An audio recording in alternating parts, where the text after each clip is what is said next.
Football বিশ্বকে আবারও চমক দিয়ে ইতিহাস গড়ল মরক্কো। লাতিন আমেরিকার পরাশক্তি আর্জেন্টিনাকে 2-0 গোলে হারিয়ে প্রথমবারের মতো ফিফা অনূর্ধ্ব-20 বিশ্বকাপে শিরোপা জিতেছে আফ্রিকার দেশটি।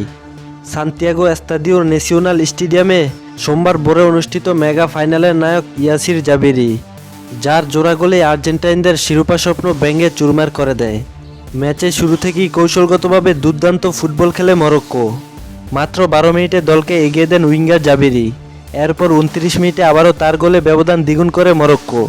প্রথমার্ধে 2-0 গোলে পিছিয়ে পড়া আর্জেন্টিনা দ্বিতীয়ার্ধে মরিয়া হয়ে ম্যাচে ফেরার চেষ্টা করে।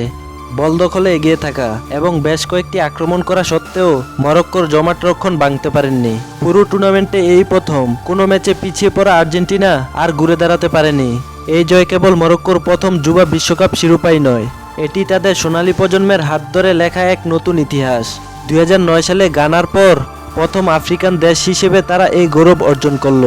2005 সালে অনূর্ধ্ব-20 বিশ্বকাপের পর 2025 সালে চিলিতে অনুষ্ঠিত বিশ্বকাপে খেলার সুযোগ পায় মরক্কো। প্রায় 20 বছর পর অনূর্ধ্ব-20 বিশ্বকাপে ফিরেই শিরোপা জয়ের এই অবিশ্বাস্য কীর্তি গড়ল মরক্কো। টুর্নামেন্টের তৃতীয় স্থান নির্ধারণী ম্যাচে ফ্রান্সকে 1-0 গোলে হারিয়েছে কলম্বিয়া। এদিকে টানা 6টি ম্যাচ জিতে অপ্রতিরোধ্য হিসেবেই ফাইনালে এসেছিল আর্জেন্টিনা। এদিকে আর্জেন্টিনার সপ্তম শিরোপায় পৌঁছানোটা ছিল সময়ের ব্যাপার মাত্র, কিন্তু 76% বল দখল আর 20টি শট নিয়েও জালে দেখা পেল না আর্জেন্টাইনরা।